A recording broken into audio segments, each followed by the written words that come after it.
दोस्तों Bollywood action thriller drama film जिसका निर्देशन सुकुमार द्वारा किया गया है। इस फिल्म की स्टार कास्ट में अल्लू अर्जुन और रश्मिका मुख्य भूमिका में नजर आए हैं। दोस्तों इस फिल्म की कामयाबी एक तरफ सिनेमा घर से उतरी नहीं है, दूसरी तरफ मोबाइल स्क्रीन पर फिर से छा गई है। दोस्तों फिल्म की कहानी एक मजदूर पुष्पा की है जो एक खास किस्म की लकड़ी तस्करी के धंधे में कदम रखता है और मजदूर से मालिक बन जाता है। दोस्तों वीरप्पन की जिंदगी से इंस्पायर होकर बनाई गई फिल्म पुष्पा आज सारे रिकॉर्ड्स तोड़ती जा रही है। इस इंसान ने 40 सालों तक तमिलनाडु और कर्नाटक जंगलों में राज किया था। इसे पकड़ना इतना आसान नहीं था। इसे पकड़ने के लिए बाकायदा सरकार ने 100 करोड़ रुपए खर्च भी किए थे। कहा जाता है कि यह इतना कुख्यात डाकू था कि जिसने कन्नड़ के सबसे बड़े फिल्म स्टार राजकुमार को भी किडनैप कर लिया था। आखिर क्या थी इसकी कहानी, आइए जानते हैं। चंबल से लेकर दक्षिण भारत तक भारत में बड़े बड़े डाकुओं का राज रहा है, लेकिन दक्षिण भारत के वीरप्पन को आखिर कौन नहीं जानता।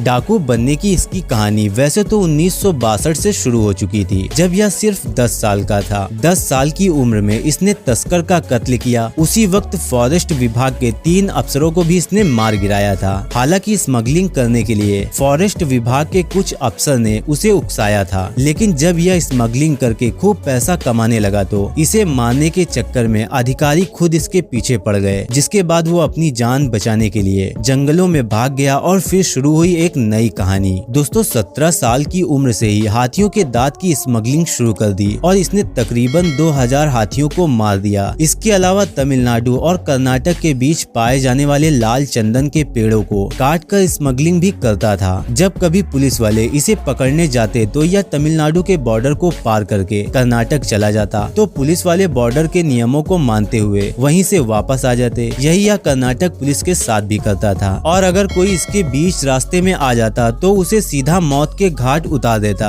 इसे नाम कमाने का बड़ा ही शौक था, इसलिए इसने रजनीकांत जैसे सुपरस्टार को किडनैप करने का प्लान बनाया, लेकिन वह इस प्लान में कामयाब नहीं रह सका। लेकिन 1997 में इसी जंगल में एक इंसान की आंखों पर पट्टी बांधकर उसे घसीट कर लाया गया, जिसका नाम था राजकुमार, जो कि कन्नड़ फिल्मों के बहुत बड़े सुपरस्टार थे। जैसे ही यह खबर बड़े बड़े न्यूज चैनल्स को लगी कि कन्नड़ फिल्म के मशहूर एक्टर राजकुमार का अपहरण वीरप्पन के द्वारा कर लिया गया है, तो लोगों के बीच हड़कंप मच गया और लोग इसका नाम जानने लगे और लोगों में इसकी दहशत भी फैलने लगी। इसने राजकुमार को छोड़ने के लगभग 50 करोड़ रुपए की डिमांड की, जिसके बाद उसने कई बड़े नेता और कई बड़ी हस्तियों को भी मारा। सरकार ने कई बड़े ऑपरेशन किए इसको पकड़ने के लिए, लेकिन नाकाम रही। दोस्तों उसके बाद विजय कुमार को 2001 में एसटीएफ का चीफ बनाया गया, जिसके बाद एसटीएफ ने पूरे प्लान के साथ वीरप्पन को आखिर पकड़ ही लिया। कहा जाता है कि वीरप्पन को पकड़ने के लिए इस पर 338 राउंड की फायरिंग कराई गई, जिसमें 2 ही गोलियां सिर्फ वीरप्पन को लगी थी। इस ऑपरेशन के खत्म होने के बाद में विजय कुमार ने वीरप्पन पर एक किताब भी लिखी, जिसका नाम था वीरप्पन चेंजिंग द ब्रिगेड। इस किताब में उन्होंने बताया कि उन्होंने किस तरह से वीरप्पन को पकड़ा। दोस्तों यह थी वीरप्पन की कहानी, जो कि पुष्पा मूवी में दिखाई गई है, जो आज के समय में बहुत बड़ी ब्लॉकबस्टर फिल्म साबित हो रही है। अगर आपने अभी तक इस फिल्म को नहीं देखा है तो आज ही देख लीजिए। दोस्तों आज की वीडियो में बस इतना ही। ऐसी इंटरेस्टिंग वीडियोस देखने के लिए आप हमारे चैनल को सब्सक्राइब कर बेल आइकन को दबा दीजिए।